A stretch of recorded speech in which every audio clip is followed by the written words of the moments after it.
Hello everyone. आज के session में हम यूपीएससी सीसेट 2021 के क्वेश्चंस देखने वाले हैं और ये वीडियो जो है आपको कुछ पार्ट्स में मिलेगी। ठीक है, तो आज के इस सेशन में हम 12 क्वेश्चंस कवर करने वाले हैं। तो यूपीएससी सीसेट 2021 यूपीएससी सीसेट 2021 के हम क्वेश्चंस लेने वाले हैं माय डियर। ओके, और साथ ही साथ आपको पता है कि यहाँ पे एक क्वेश्चन जो है 2.5 मार्क्स का होता है, 2.5 मार्क्स का, और यहाँ पे आपको पूरे पेपर को अटेम्प्ट करने के लिए 2 आवर्स मिलते हैं। तो आपको स्पीड भी मेंटेन करनी है। तो देखो, अब यहाँ पे हम क्वेश्चन स्टार्ट करने वाले हैं 1 बाय 1 और यहाँ पे हम 12 क्वेश्चंस देखने वाले हैं। इसके नेक्स्ट पार्ट में आपको नेक्स्ट 12 क्वेश्चंस मिलेंगे, राइट। तो देखो क्या कहता है, पहला जो क्वेश्चन है वो 9th नंबर पर है। 9th नंबर पर है पहला क्वेश्चन। कहता है 12 पीपल फ्रॉम क्लब, 12 व्यक्ति अपना क्लब बना लेते हैं, महीने में एक बार पर्ची निकालकर उनमें से एक व्यक्ति सभी के लिए रात्रि भोज की मेजबानी करेगा। That means there are 12 people और उन 12 लोग जो है एक ग्रुप बना लेंगे और उस ग्रुप में से हर महीने एक बार अपनी कोई पर्ची निकालेगा और वो सबके लिए डिनर अरेंज करेगा, राइट। तो ये पूछता है the number of diners a particular member has to host in 1 year, यानी कि साल में एक व्यक्ति कितनी बार लोगों का डिनर अरेंज करने वाला है। तो देखो यहाँ पे आपको एक चीज के बारे में बिल्कुल भी नहीं बताया गया कि रिपीटिशन यहाँ पर अलाउ है या नहीं, रिपीटिशन अलाउ है या नहीं। तो हम केस कंसिडर कर लेते हैं कि पहले में अलाउ है, दूसरे में नहीं है। अगर मान लो दूसरे में नहीं है, एक बार जिसकी पर्ची निकल गई वो अगली बार भाग नहीं ले सकता, तो यानी कि इतना तो क्लियर है कि पूरे साल में वो एक बार ही सबके लिए क्या कर सकता है, डिनर अरेंज कर सकता है। लेकिन अगर रिपीटिशन अलाउ हुआ, इसका मतलब पहले महीने में भी पर्ची निकल सकती है, दूसरे महीने भी निकल सकती है, हो सकता है तीसरे महीने ना निकले, चौथे महीने फिर निकल जाए, 5वें महीने फिर निकल जाए। तो यानी कि वो रेगुलर हर एक बार उस पर्ची में पार्ट ले रहा है, यानी पार्टिसिपेट कर रहा है। तो उस केस में हमें नहीं पता कि वो कितनी बार डिनर अरेंज करेगा पूरे साल में, क्योंकि महीने में एक बार होना है, तो एक साल में 12 महीने हो गए। तो यहाँ पे जो बेसिकली आंसर हमें जो नहीं पता वो है रिपीटिशन की वजह से, कि रिपीटिशन अगर अलाउ होगा तो 12 के 12 बार कर सकता है, और अगर नहीं हुआ तो वो हर व्यक्ति एक ही बार कर सकता है। तो इसलिए इसका आंसर जो हो जाएगा वो हो जाएगा कैन नॉट बी प्रिडिक्टेड, पूर्वानुमान नहीं लगाया जा सकता, राइट। ओके, नेक्स्ट क्वेश्चन की तरफ बढ़ते हैं। तो देखो नेक्स्ट क्वेश्चन में क्या बोला है, an automobile owner reduced his monthly petrol consumption when the prices went up, यानी कि एक ऑटोमोबाइल का ओनर है, ठीक है। जैसे जैसे पेट्रोल का प्राइस बढ़ता जाता है वैसे वैसे वो अपने पेट्रोल की खपत को कम करता जाता है। The price consumption relationship is as follows, तो जो प्राइस का कंजप्शन का जो रिलेशन है ना, वो यहाँ पर इस तरह से दे रखा है जैसे कि ये दे रखा है, ठीक है। तो देखो इसके लिए हम क्या करते हैं, एक छोटा सा ग्राफ बना लेंगे, एक छोटा सा ग्राफ बना लेंगे लाइक समथिंग ऐसे, ठीक है।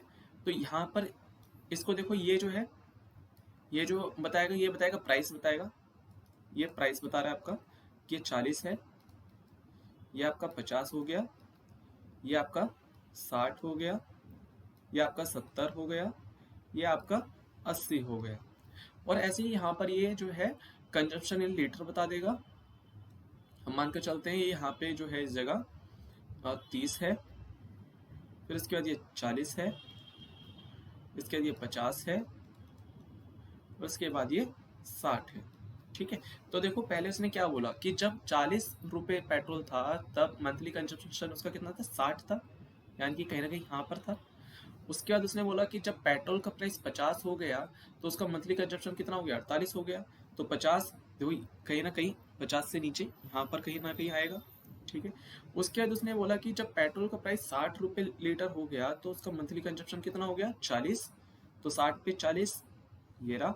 और जब 75 था, यानी कि 75 कहीं ना कहीं यहाँ पर होगा, ठीक है। तो जब 75 था तो उसका कंजप्शन कितना होगा, 30 से थोड़ा सा ऊपर, यानी कि 32। यानी कि अगर मैं इस कर्व को ड्रॉ करूंगा तो समथिंग कुछ इस तरह से दिखाई देगा। और जब वो इस तरह से जा रहा है तो आप देखोगे कि उसने क्या पूछा है, if the price goes up to ₹80 per litre, यानी कि 80 रुपए प्रति लीटर तक हो जाए तब उसकी जो होगी खपत वो कितने के आसपास होगी। तो यहाँ से आपको देखकर साफ पता लगता है कि इसकी जो खपत है वो 32 के अराउंड ही होगी, 32 के अराउंड ही होगी, यानी कि मोटा मोटा 30 के आसपास, ठीक है। अब देखो ये तो हमने समझा ग्राफ से। अब यहाँ से समझते हैं, आप खुद देखो 40 से 50 में कितना डिफरेंस था, 10 रुपए का डिफरेंस था, तो खपत में कितना का फर्क आ गया, 12 लीटर का। जब 50 और 60 में भी 10 का डिफरेंस फिर से हुआ, तो अब खपत में कितनी कमी आ गई, 8 की। अब 60 से 70 जाना था, लेकिन यहाँ पे कितने पहुंच गए, 75, यानी कि अब कितने का आ गया, 15, लेकिन इसमें भी कितने की खपत कम हुई, 8 की। तो देखो जब 10 का डिफरेंस आ रहा है तब भी 8 हो रहा है, और जब 15 का डिफरेंस हो रहा है तब 8 हो रहा है। तो मान सकते हैं कि 40 पर 60 हो गया, 50 पर 48 हो गया। ऐसे ही 60 पर हमारा जब 40 था, तो बीच में 75 से पहले 70 तो पड़ा होगा, ठीक है। मान लेते हैं कि यहाँ पे 5 लीटर कम किया इसने, 35, ठीक है। 75 पर जाते जाते ये 32 हो गया। तो अगर 80 पर जाएगा तो आप खुद अंदाजा लगा सकते हो कि अगर 32 के सबसे नजदीक अगर सबसे ज्यादा देखें तो यहाँ पे ऑप्शन क्या है, 28 है। तो 32 और 28 में 4 का फर्क हो गया, है ना, जबकि 70 और 75 में कितना था, 3 का। तो यानी कि यहाँ से तो कम ही होगा, तो 30 will be the right answer, ठीक है। ओके, अब देखो आगे बढ़ते हैं नेक्स्ट क्वेश्चन पे। तो इसमें बोला है consider the figures given below. हो सकता है आपको इमेज थोड़ी सी ब्लर्ड दिखाई दे, बट कोई बात नहीं, आप यहाँ पे थोड़ा सा अरेंज कर लेना, मैनेज करना। तो देखो बोला है consider the given figures given below to fit the question mark the correct answer is. तो आपको ये देखना है कि यहाँ पर ये 4 फिगर्स हैं, तो 5वीं फिगर में इनमें से जो ऑप्शन है इनमें से कौन सी फिगर आ सकती है। तो सबसे पहले आप ये देखो, ये वाला जो डॉट है, ब्लैक डॉट, ये आपका कैसे उल्टा घूम रहा है, एंटी क्लॉकवाइज, ठीक है। इधर देखो ये एंटी क्लॉकवाइज घूम के जा रहा है, इधर चला गया, ठीक है। अब अगली फिगर है, फिर से एंटी क्लॉकवाइज घूम गया, उसके बाद ये फिर से एंटी क्लॉकवाइज घूम के यहाँ पर आ गया है। तो अगली बार ये कहाँ पर जाएगा, नीचे की तरफ जाएगा। तो यानी कि नीचे की तरफ जाने वाले कौन से 2 ऑप्शन है, एक तो ये वाला ऑप्शन है और एक ये वाला 2 ऑप्शन है। बाकी ये 2 ऑप्शन तो कट गए, ये भी कट गया, ये भी कट गया, क्योंकि नीचे डॉट नहीं है। अब देखो इन 2 में से कौन सा हो सकता है, ए और सी में से। अब देखो हम इसके ऊपर अब देखते हैं, इसको देखो, जो ये खाली वाला डॉट है, ठीक है, ये खाली वाला डॉट उधर घूम गया उल्टी दिशा में, यानी कि एंटी क्लॉकवाइज। फिर एंटी क्लॉकवाइज से फिर से एंटी क्लॉकवाइज घूम गया, उसके बाद फिर से एंटी क्लॉकवाइज घूम गया। तो उसके बाद अभी किस तरफ आएगा, इस तरफ, जैसे कि यहाँ पर दे रखा है, ठीक है। ये अभी भी यहाँ पर है, ठीक है। तो दोनों ऑप्शन अभी भी हमारे सही बने हुए, दोनों में से कोई भी कट नहीं हुआ। उसके बाद अब हम देखेंगे इस रेक्टेंगल को, ठीक है, इस रेक्टेंगल को, नहीं रेक्टेंगल नहीं, अब हम इस ट्रायंगल को देखेंगे, जो यहाँ पे ट्रायंगल दिख रहा है ना आपको, इस ट्रायंगल को। तो देखो इसकी जो पोजीशन है वो कैसी चेंज हो गई, इसकी पोजीशन हो गई बॉटम में, इधर, ठीक है, सामने की तरफ। लेकिन वो ट्रायंगल क्या हो गया, उल्टा हो गया, ट्रायंगल क्या हो गया, उल्टा हो गया, ठीक है। तो अगली बार इसकी जो मिरर इमेज बनी वो यहाँ पर बन गई, ये फिर से उल्टा हो गया। यानी कि कहने का मेरा मतलब है अभी ये पहले ऐसा था, इसकी मिरर इमेज अगर बनाओगे तो कैसा बन जाएगा, ऐसा बन जाएगा ना, वो इस फिगर में बना हुआ है, ठीक है। अच्छा, अब यहाँ पर इसको क्या करा है, ये फिर से इस तरफ आ गया है, ठीक है। लेकिन क्या है, इस वाले की मिरर इमेज है, जो ये पहले वाले में था उसकी मिरर इमेज है ये इस वाले में, कौन से वाले में, इसमें, ठीक है।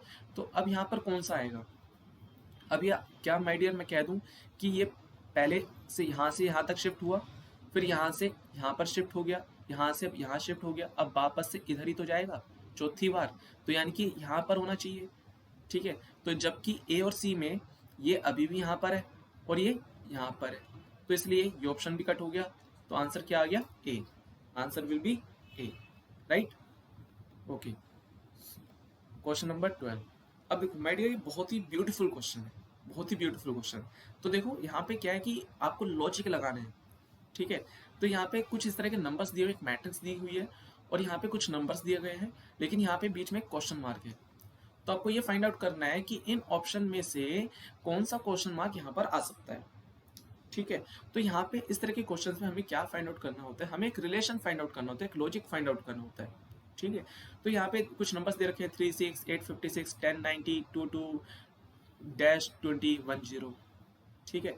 तो यहाँ पे हम क्या रिलेशन फाइंड आउट कर सकते हैं, तो इसके लिए माय डियर हम कर सकते हैं, अगर हम इस तरफ देखें तो यहाँ पर जो पहला इस पॉइंट है ये वाला, यहाँ पर हमारी स्टार्टिंग 1 से हो रही है। उसके बाद अगर मैं यहाँ पे 2 का डिफरेंस देखूँ तो 1 2, ये हमारा 2 आ गया। 2 के बाद मैं 3 जोड़ना चाहता हूँ तो 1 2 3, तो 3 आ गया। तो एक रिलेशन हमें मिल रहा है। दूसरा रिलेशन हमें क्या मिल रहा है कि 3 की हम जो है, जो ये 3 हमारा, उसकी हम इससे एक नंबर कम क्या होगा 2, तो 6 आ रहा है, तो ये 6 आ गया हमारे पास। ऐसी जो ये 2 है तो 2 इंटू 1 2, ये 2 आ गया। ऐसी 1 इंटू 0, तो कितना आ गया 0, तो हमें एक ये रिलेशन मिल गया। उसके बाद हमें एक रिलेशन और मिल रहा है, और वो क्या रिलेशन मिल रहा है कि यहाँ पर जो है 8 इंटू 7, 8 इंटू 7 विल बी 56, ठीक है, तो 56 आ गया। 10 इंटू 9 90, यानी कि जो भी नंबर है उससे एक नंबर कम कर दो और उससे मल्टीप्लाई कर दो, तो 90। सिमिलरली यहाँ पर क्या नंबर होना चाहिए, यहाँ पर क्या नंबर होना चाहिए कि 20 आ जाए, तो माय डियर क्या हम जान सकते हैं कि 5 इंटू 4 20 होता है, ठीक है। तो एक नंबर कम तो 4 है, और एक नंबर ज़्यादा क्या है 5, तो क्या 5 है इसमें, यस, तो A will be the answer, right. Okay, next question. तो माय डियर एक क्वेश्चन है 13, what is the missing number X of the series, ठीक है। यहाँ पे एक सीरीज दी हुई है, ठीक है, जिसमें कुछ नंबर्स दे रखे हैं आपको, 7, फिर x है, फिर 21 है, फिर 31 है एंड 43, ठीक है। तो उसके बाद आपको ये फाइंड आउट करना है कि यहाँ पर ये जो नंबर x है वो क्या हो सकता है, राइट, ठीक है। तो माय डियर सबसे पहले अगर हम यहाँ पर देखें 21 और 31 में कितना डिफरेंस है 10 का, 31 43 में कितना डिफरेंस है 12 का। सिमिलरली यहाँ पर अगर हम पीछे की तरफ जाए तो यहाँ पे 8 का डिफरेंस होना चाहिए, और सिमिलरली यहाँ पर कितना डिफरेंस होना चाहिए 6 का डिफरेंस होना चाहिए। तो x का क्या, x की कौन सी वैल्यू हो सकती है जो इस तरह की वैल्यू दे। तो अब देखो माय डियर, अगर मैं यहाँ पे x की जगह 11 पुट कर दूंगा, अगर मान लीजिए मैंने 11 पुट करा इस जगह, तो 11 और 21 में तो 10 का डिफरेंस है, तो 11 हो सकता है नहीं। अगर मैंने 12 पुट करा तो 12 और 21 में 9 का डिफरेंस है, हो सकता है नहीं। अगर मैं 13 पुट करता हूँ यहाँ पे, अगर मैंने 13 पुट करा तो 13 और 21 में कितना डिफरेंस है 8 का, और 13 और 7 में कितना डिफरेंस है 6 का, तो यानी कि हमारा ऑप्शन कौन सा हो जाएगा 13, राइट। ओके, नेक्स्ट चलते हैं। देखिए नेक्स्ट क्वेश्चन में बोला है कि 4 cardboard pieces of specific shapes are shown in the following figure. यहाँ पे देखो आपको 4 जो है कार्डबोर्ड के शेप्स जो है दिए हुए, ठीक है, जिनमें से 2 आपके रेक्टेंगल हैं, जिनमें से 2 आपके रेक्टेंगल हैं इस तरह से, और 2 ट्रायंगल हैं, 2 ट्रायंगल इस तरह से। तो आपको ये बताना है कि इन चारों को अगर एक साथ जोड़ दिया जाए, इन चारों को एक साथ जोड़ दिया जाए तो इनमें से कौन सी फिगर बन सकती है, ए बी सी डी, कौन सी फिगर बन सकती है। तो आपको पता है माय डियर कि जो रेक्टेंगल होते हैं, जो कोई भी रेक्टेंगल होता है, जैसे कि मान लीजिए एक रेक्टेंगल है तो ये 90 डिग्री का ही हो सकता है, सारे कोने इसके 90 डिग्री होंगे। तो पहले वाले केस में जो पहला ऑप्शन है उसमें 90 डिग्री है क्या, नहीं, ठीक है, तो ये ऑप्शन कैंसिल हो गया। देखो ये बी जो है ये बिल्कुल 2 रेक्टेंगल को नहीं दिखा रहा है, क्या है ट्रेपीजियम, ठीक है। तो ये जो चीज है ना, ये जो चीज आ रही है ये रेक्टेंगल नहीं है, तो इसलिए बी ऑप्शन भी नहीं होगा। सी ऑप्शन में फिर से क्या दिखा दिया है पैरेललोग्राम, समांतर चतुर्भुज, ठीक है, तो ये भी नहीं होगा। डी ऑप्शन में क्या है कि पहले ये 2 रेक्टेंगल दिखा दिए, ये 2 रेक्टेंगल दिखा दिए ऐसे, और उसके बगल में एक ट्रायंगल ऐसे और एक ट्रायंगल ऐसे लगा दिया है, ठीक है, देखो ऐसे लगा रखा है, 2 रेक्टेंगल, एक ट्रायंगल ऐसे और एक ट्रायंगल ऐसे, ठीक है। तो ऑप्शन क्या हो जाएगा डी, ऑप्शन हो जाएगा इसमें डी। नेक्स्ट क्वेश्चन बोलता है, ये 15 क्वेश्चन है, in a test a candidate attempted only 8 questions and secured 50% marks in each of the question. उसने बोला कि यहाँ पे एक कैंडिडेट है, उसने एक टेस्ट दिया है, उस टेस्ट में कुछ नंबर ऑफ क्वेश्चंस हैं, उनमें से उसने केवल 8 क्वेश्चन को ही अटेम्प्ट किया है, ठीक है, ही अटेम्प्टेड ओनली 8 क्वेश्चंस, और हर एक क्वेश्चन में उसने 50% मार्क्स को सिक्योर किया है, ठीक है। अगर उसने बोला कि if he obtained a total of 40% in the test and all questions in the test carried equal marks, how many questions were there in the test? तो उसने पूछा कि अगर पूरे टेस्ट में उसको 40% मार्क्स मिले हैं तो टोटल नंबर ऑफ क्वेश्चंस कितने थे, जबकि हर एक क्वेश्चन के मार्क्स इक्वल है। ठीक है, तो देखो मान लो कि वहां पे जो है हमारे पास, अब देखो पहला अगर ऑप्शन देखोगे तो 8 क्वेश्चन है, अगर 8 में से 8 ही उसने सिलेक्ट कर लिए, सबको अटेम्प्ट कर लिया और 50% हर एक क्वेश्चन में उसके आए हैं, तो टोटल भी तो 50% होना चाहिए। लेकिन यहाँ पे कितना बोला है 40%, तो 8 ऑप्शन तो हो ही नहीं सकता। अच्छा, अब 10 पर आते हैं। देखो ऐसे क्वेश्चन में ना हमें ऑप्शन से उड़ाना होता है।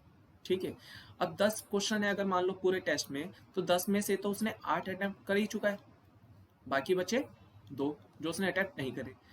अगर मान लो हर एक क्वेश्चन 10 नंबर का है, हर एक क्वेश्चन 10 नंबर का है, तो यानी 80 का 50% कितने मार्क्स अटेम्प्ट कर चुका है वो 40 मार्क्स सिक्योर कर चुका है। और ये 20 में से तो उसने कोई भी मार्क्स नहीं लिया। क्यों नहीं लिया? क्योंकि अटेम्प्ट ही नहीं करा। तो टोटल उसने कितने मार्क्स लिए 40 आउट ऑफ 100। तो ये कितना परसेंट हो गया 40%। ठीक है, तो ऑप्शन बी हमारा आंसर है। बाकी और किसी ऑप्शन पे हमें जाकर देखने की जरूरत ही नहीं है। ठीक है, चलिए नेक्स्ट क्वेश्चन पे बढ़ते हैं। देखो question number 16, a father is 9 times as old as his son and the mother is 8 times as old as the son. ठीक है, देखो जो फादर की उम्र है ना वो बच्चे से 9 गुना ज़्यादा है। ठीक है, जो फादर की उम्र है वो बच्चे से 9 गुना ज़्यादा है। मान लो बच्चे की उम्र x है तो फादर की 9x होगी, और जो मदर है उसकी उम्र कितनी है 8 टाइम्स ऑफ x। ठीक है, बच्चे से 8 गुना ज़्यादा है। तो उसने बोला कि जो फादर की और मदर की एज है अगर दोनों को सम कर दिया जाए तो 51 ईयर होगी, यानी कि फादर प्लस मदर की जो एज होगी वो कितनी होगी 51। ठीक है, यानी कि 8x plus 9x equals to 51, तो यानी कि 17x हो जाएगा हमारा 51। तो यहाँ से x की वैल्यू कितनी आ जाएगी 3, यानी कि जो बच्चे की उम्र है वो कितनी है 3 साल। तो ऑप्शन हो जाएगा हमारा डी, ऑप्शन हो जाएगा हमारा डी। ठीक है, अब देखो बड़ा ही ब्यूटीफुल क्वेश्चन है और बच्चे यहाँ पर बहुत ज़्यादा गलती कर देते हैं, तो इसको ध्यान से समझेंगे। देखो उसने बोला 4 पर्सन है A B C and D, A B C और डी, ये 4 यहाँ पे क्या है बच्चे हैं, 4 लोग हैं। ठीक है, इनमें से बोलता है कि कंसिस्टिंग ऑफ 2 मैरिड कपल, यहाँ पे 2 मैरिड कपल हैं। ठीक है, 2 मैरिड कपल हैं तो इसका मतलब हमें इतना पता लग गया कि यहाँ पे 2 मेल होने वाले हैं और 2 फीमेल। ठीक है, तो देखो मेल को हम प्लस से शो करेंगे, ठीक है, फीमेल को माइनस से शो कर लेंगे। ठीक है ना, ठीक है। उसके बाद क्या लिखा है कि both the womens are shorter than their respective husband, यानी कि जो भी पत्नियां हैं ना वो अपने पतियों से क्या हाइट में छोटी हैं। ठीक है, यानी कि इतना तो पता लग गया कि जो पति है वो लंबे होने वाले हैं। ओके, उसके बाद बोलता है A is the tallest among the 4। ये देखो ये जो लाइन है ना ये की लाइन है, इसने बोला A is the tallest among the 4, यानी ए सभी में हाइट में सबसे बड़ा है। तो अगर सब में बड़ा है तो इतना तो पता लग गया कि भैया ये मेल है, मेल है ना, क्योंकि भैया मेल ही तो अपनी फीमेल से बड़ा होगा। ठीक है, उसके बाद क्या बोलता है सी इज टॉलर देन बी। अच्छा, सी बी से बड़ी है, बड़ा है या बड़ी है कुछ भी हो सकता है, नहीं पता। अब देखो इसने क्या बोला डी इज बीच ब्रोदर। ठीक है, डी जो है बी का भाई है, तो यानी कि अब वो बी जो है चाहे वो मेल हो चाहे फीमेल उससे मतलब नहीं है, लेकिन डी भाई है इसका मतलब डी क्या है मेल होने वाला है, इतना तो पता लग गया हमें। ठीक है, तो यानी कि अब इन दोनों में ये दोनों क्या है फीमेल। ठीक है, ये दोनों फीमेल हो गई। भाई अगर 2 मैरिड कपल हैं और 2 मेल हैं तो 2 फीमेल बची होंगी। ओके, इसने अब क्या बोला, अब इस लाइन को पढ़ो, सी इज टॉलर देन बी, जो सी है वो बी से बड़ी है। ठीक है, तो माय डियर यहाँ पे जो सी की जो हाइट है ना वो बी से बड़ी है। ठीक है, अब आगे देखो यहाँ पे क्वेश्चन ने क्या पूछा, in this contest which one of the following statement is not correct. तो इनमें से कौन सी ऐसी स्टेटमेंट है जो कि गलत है। तो देखो इसने पहले मैंने पूछा कि all 4 have family ties. Yes, obvious सी बात है कि अगर देखो ए की पत्नी चाहे सी है चाहे बी है, ठीक है, लेकिन वो आपस में तो रिलेटेड है बी और सी से, तो सी और डी भी बी और डी भी आपस में रिलेटेड है, ए और डी भी आपस में रिलेटेड है। तो all four have families ties, yes option right है। B is the shortest among the four, देखो देखो ए और डी तो बड़े हैं ही हैं, ठीक है, और जो उनकी पत्नियां हैं वो बी और सी वो छोटी हैं, और बी और सी में भी बी छोटी है सी से, तो यानी कि इन चारों में कौन सा सबसे छोटा हो, बी, तो ये स्टेटमेंट भी सही है, ठीक है।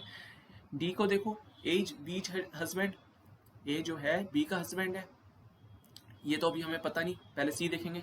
सी इज टॉलर देन दी, तो देखो यहाँ पे जो है सी क्योंकि फीमेल है, ठीक है, और इसमें केवल रिलेशन है हमारे पास बी और सी का, तो अभी हमें नहीं पता, तो हम नहीं कह सकते कि सी जो है डी से छोटी है या लंबी है, ठीक है। डी पर आ जाओ, ए इज बीज हस्बैंड, ठीक है, ए जो है बी का पति है, तो वो हमें कैसे पता, इसने क्या बोला कि जो डी है वो बी का भाई है, डी जो है बी का भाई है, ये डी बी का भाई है, तो ऑब्वियस सी बात है कि अगर ये भाई है तो ये इसकी तो पत्नी हो नहीं सकती, किसकी पत्नी होगी, ए की, ठीक है, तो ए किसका पति होगा, बी का, तो डी स्टेटमेंट भी सही है, यानी कि जो हमारे सी स्टेटमेंट है वो रॉन्ग है, वो क्या है, रॉन्ग है, तो यहाँ पे हमें सी ऑप्शन को सिलेक्ट करना है, ठीक है, तो हमारा सी हो जाएगा यहाँ पे जिसे हम सिलेक्ट करेंगे, जो कि हमारा इन चारों में गलत है, ठीक है। नेक्स्ट, अब देखो क्वेश्चन नंबर 18 ने क्या बोला, कंसिडर द फॉलोइंग स्टेटमेंट्स, और इसने पूछा है कि which of the following statement is true, यानी कि हमें 3 स्टेटमेंट को पढ़ेंगे और इनमें से फाइंड आउट करेंगे कि इनमें से कौन सी स्टेटमेंट सही हो सकती है, ठीक है, ओके। तो उसने बोला कि a man had a wife, 2 sons and 2 daughters in his family, ठीक है, एक आदमी है, ठीक है, एक आदमी है और उसकी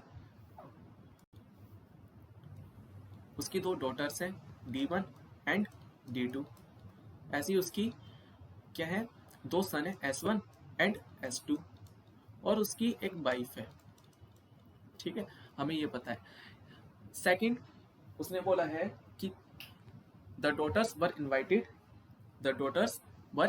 टू अ फीस्ट, फीस्ट का मतलब भोजन पर आमंत्रित किया गया, and the male members of the family went out to take part in a picnic, ठीक है, तो जो भी फीमेल्स हैं, फीमेल्स में कौन कौन, केवल डॉटर्स, ठीक है, फीमेल्स में कौन कौन, केवल डॉटर्स, ठीक है, तो डॉटर्स कहाँ गई हैं, ये तो ये गई डिनर पे,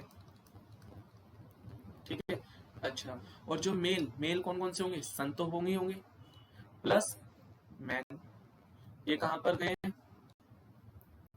ये कहाँ पर गए हैं, पिकनिक मनाने गए हैं, अकेले गए, कितनी गलत बात, अच्छा, तो देखो सेकंड स्टेटमेंट तो हो गई हमारी।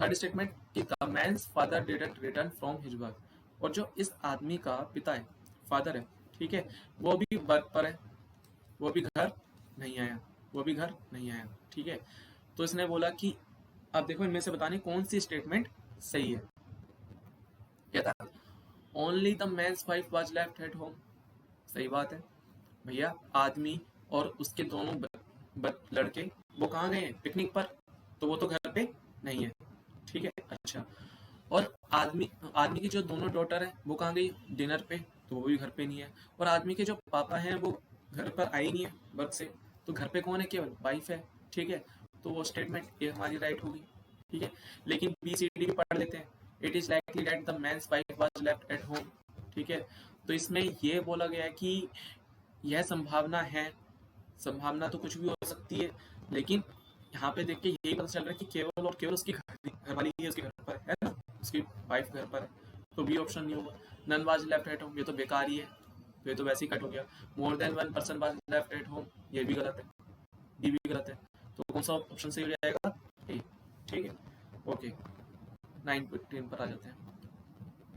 अब देखो इसने बोला 90 में, गीता ने बोला, गीता और राधा यहाँ पर, गीता ने बोला Naresh has become a better boxer since he started meditation, तो गीता ने बोला कि नरेश अच्छा बॉक्सर बन गया जब से उसने ध्यान करना स्टार्ट किया या मेडिटेशन करना स्टार्ट किया, जबकि राधा कहती है impossible, a boxers most important asset is his aggressiveness, ठीक है, उसने बोला, राधा ने बोला कि ये नहीं हो सकता, ठीक है, बॉक्सर का जो महत्वपूर्ण होता है, क्या कहते हैं, गुण होता है उसकी आक्रामकता होती है।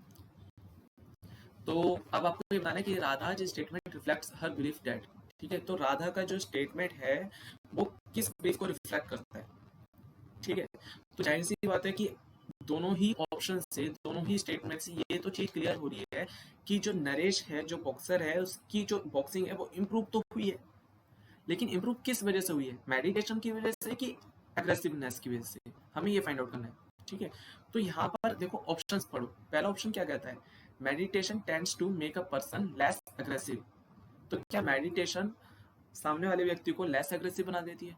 अगर ये लेस एग्रेसिव बना देती है और अगर राधा की स्टेटमेंट सही है तो ये तो एक दूसरे को कॉन्ट्राडिक्ट कर रही है, ठीक है। तो इसलिए हमारा ए ऑप्शन तो नहीं हो सकता।